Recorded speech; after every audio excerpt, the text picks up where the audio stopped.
I actually want to start this off differently. Once I give you the top 5, I'm going to get a lot of comments about a particular character and why I didn't include them. So I think I'm just going to start off and mention the character that isn't included and just explain why I don't think they're a good counterpick character. And that is Pyramithra. I do not think they're a really good counterpick character. I just don't. I think they're really good. But I think that one big issue they have is the recovery, and I think I think it's easily exploitable. If you're gonna have a character that you're going to abuse as a counterpick, that you want to like handle a large variety of the cast, I feel like you don't want them to have that exploitable of a weakness without them having some sort of amazing strength to go with it. And while I think Pyramithra have amazing burst options, I think the fact that they have to play up close so often makes it easier for you to make a mistake and just lose neutral and then be put in a bad spot. Like, I'll say this, there are going to be characters that I list that have exploitable recoveries, but those characters, again, they can fight far away. They can kind of force the opponent into difficult situations to actually get in and exploit that weakness. Whereas with Pyramithra, I feel like you have to run in and, you know, you have to abuse their superior frame rate and stuff like that. And while you can do that, I just think it's way easier to make a mistake and, you know, lose neutral for it. I think they're also a very easy character to reversal at lower levels. I will say maybe at top level, Pyramithra would be up there, but I feel like there aren't that many top level Pyramithras, and for that reason, I just can't recommend having a character like that as a counterpick character. Like, again, they're good. They're good. I'm not saying they're not good, but that's why I don't think they're one of the best counterpick characters at the moment. So they're better as a main and not a secondary. They're one of the characters that I feel like if you're gonna play them, you probably want to invest a lot of time into them. So yeah, definitely would consider them more of a character you would want to main, just because of how, I mean, they're really good. Let's go on to the actual list. First character I'm gonna put on here is going to be a character that has been getting talked about a lot lately, and that is Steve. I kind of feel like as the meta progresses, I'm not gonna put them on the list, but because they're so relevant currently, I feel like they're just a very strong counterpick character. The reason why I think Steve is up there, for one, Steve has one of the most devastating combo games. Like, he can just, you know, start combos off of tilts or off of up tilt. Up tilt's relatively safe to just spam. Jab and forward tilt, you can also do crazy combos off of. You have grab. A lot of his combos will work regardless of how the opponent SDIs, as long as you're able to react effectively, and then you have like your blocks and stuff down. The non-impact landing blocks are nil for short. He's also a character that you don't want to camp, because the more you camp Steve, the better of a character he becomes, because he can just mine resources.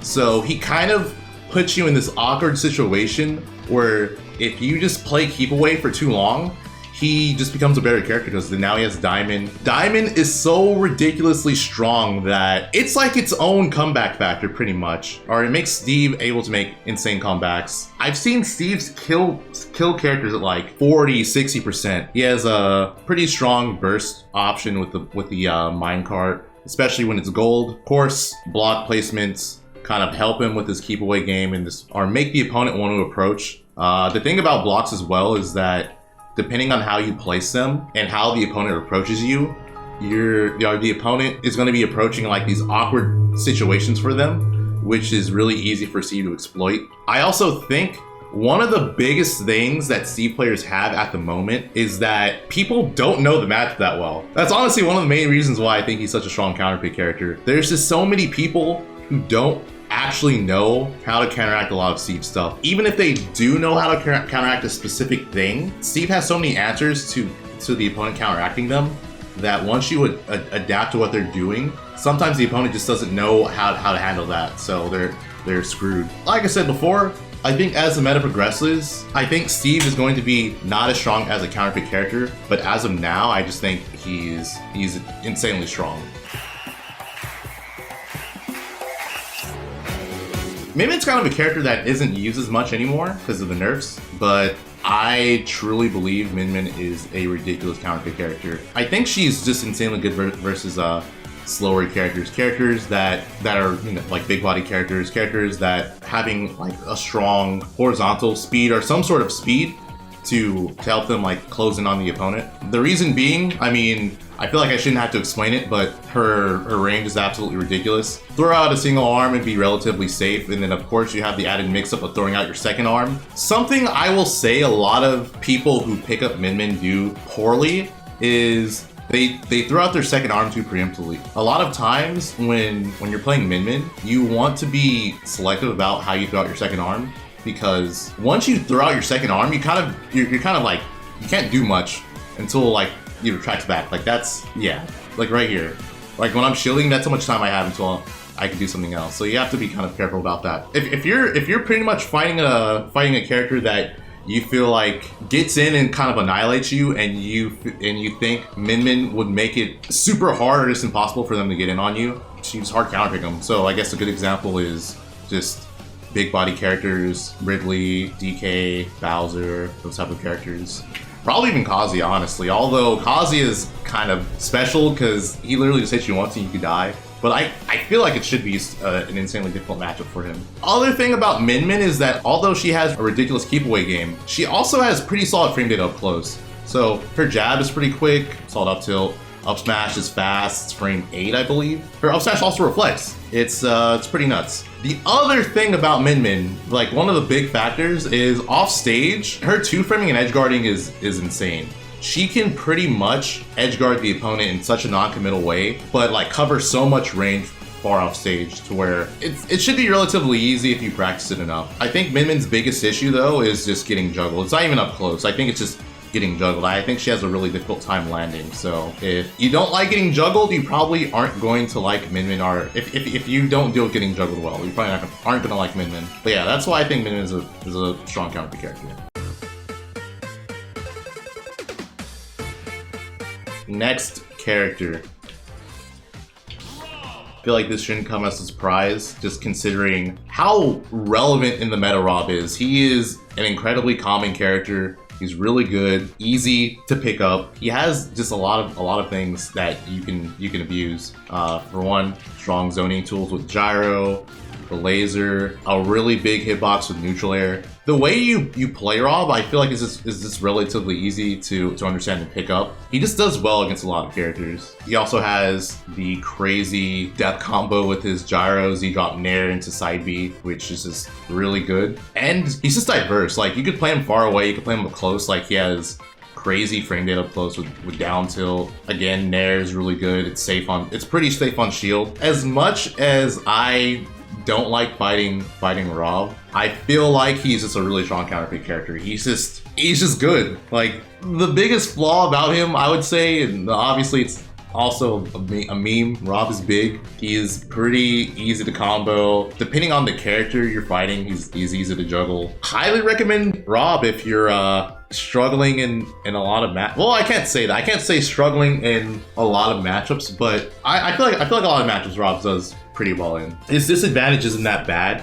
It's bad depending on the character. That's the way I see it. Like I do agree it's not as bad as people make it sound, but it really depends on who you're fighting. Like if you're fighting a character that is just really good at juggling, he has a bad disadvantage. He can't just nair to land. Obviously the other mix-up he has is like down air, but it's not that amazing. Again, it depends on the character, but it does help. The other, I forgot to mention this as well, but his 2-framing options. So down air is an insane 2-framing tool. His ledge trapping is also ridiculously good because of gyro. Just his zoning in general, like the amount of space he could cover with just having gyro on the stage is really, really good.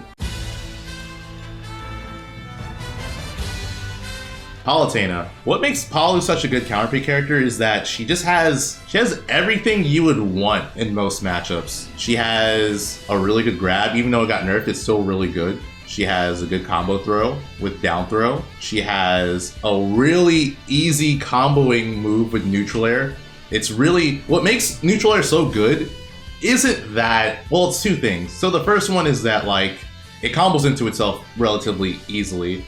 But the other thing that makes neutral air such a good move is that it's so easy to react to the hit. This move is just like look how long you have to like react to getting the neutral air hit. Like not just from the first hit, but like the final hit as well. Look at the freeze on the final hit. You have a lot of time to react. She has 2 invincible attacks. She has back air and dash attack. You can kind of just like call out a lot of moves that normally wouldn't be able to with other characters. Her up air is amazing for just juggling opponents and killing. It's a really strong kill move. Everything she has just is pretty easy to do, and she just has solid counters to a lot of characters. It's why even after all the nerfs, Paulo is such a relevant character in the meta. I think she's always gonna be relevant just because she just does too well in too many matchups, and her options to things are just so good and easy. The other thing is down tilt and up smash, such strong 2-framing tools and ledge trapping tools. I forgot to mention this too. She has a kill throw with back throw, and I guess you can also include up throw, although you're probably rarely going to see up throw kill, but it can kill. And she has strong zoning tools. She's, like I said, she has everything. She has everything you would want. I would say her biggest issue, especially for newer players or new players to her, is going to be fighting short characters, because fighting short characters as Paulo is just, it's annoying because you can't just short hop nair a lot of characters, and you have to like work a little bit harder and neutral. But holding advantage and stuff should still be pretty easy with her. Last but not least, I feel like for me personally, this never changes. I don't think this character will never not be the best counterpick character in the game. Does anyone have any guesses? Well, actually, I think it's debatable, but I still think he's the best counterpick character in the game. There's a lot of wolves. You guys believe highly in wolf. I feel like Game & Watch is such a good counterpick character, and here is the reason why. In my personal opinion, Game & Watch is a lot of characters' worst matchups. You can't get any better than that. Game & Watch can just invalidate so many characters for a couple of reasons. The first one is best out of shield option in the game, up B out of shield. So if you're playing a character where you have to play them up close, good luck. The second reason is arguably the best juggling tool in the game with neutral air. This hitbox is gigantic, and it just combos into itself so easily, and then leads into up airs, and then like that's just hard to deal with. Like once you're at a certain height and Game Watch up airs you, you're forced to air dodge or take the hit. Let's say you air dodge. If you air dodge, then Game Watch can just nair you again. And then if you take the hit, you're just back in the same spot. It's ridiculous. The other thing about Game Watch that kind of goes under a lot of people's radars is that he has one of the best dash grabs in the game. Look at how far this is. Look at that. Look how far away I was when I got that. Game Watch's dash grab is insanely good. I could have also just done this, by the way. I could have just gone to ultimateframedata.com. You guys ready for this? Look at that. That's his dash grab. The thing about his grab too is that it leads into his nair. It literally leads into his nair, which leads into the juggle situation I mentioned earlier. On top of that, Game & Watch probably has some of the most underrated ledge trapping options because of Chef. It's actually insane. His advantage is just dumb. Like if you fight a character that has like kind of a weak disadvantage state, they're probably gonna get destroyed by Game & Watch. Oh, the other thing that makes Chef so good is that it can combo into kill moves off stage. So you can do Chef into forward tilt, you can do Chef into down smash. Yeah, he just has so much stuff. And then some characters legit just don't have answers to get around Chef. They have to eat the damage and then hope that they get hit a certain way to where Game Watch can't get a follow-up or something like that. There's like 2 things that I feel like make Game & Watch kind of difficult to play. The first one is he's like very light, so if you kind of do a lot of dumb stuff and get hit a lot, you're gonna die incredibly early.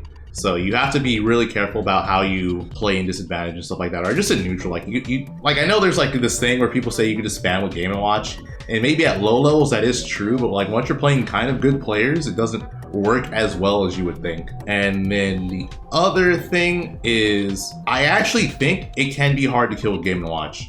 He doesn't have any crazy kill confirms. He kind of just goes about killing from being an advantage, just juggling and stuff like that. So you have to abuse that. Like he's kind of easy to pick up. Like I think he's pretty straightforward. He's just nuts.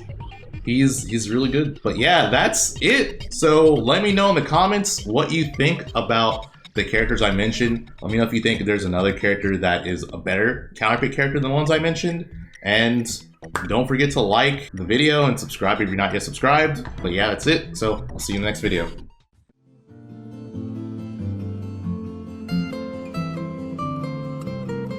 Thank you.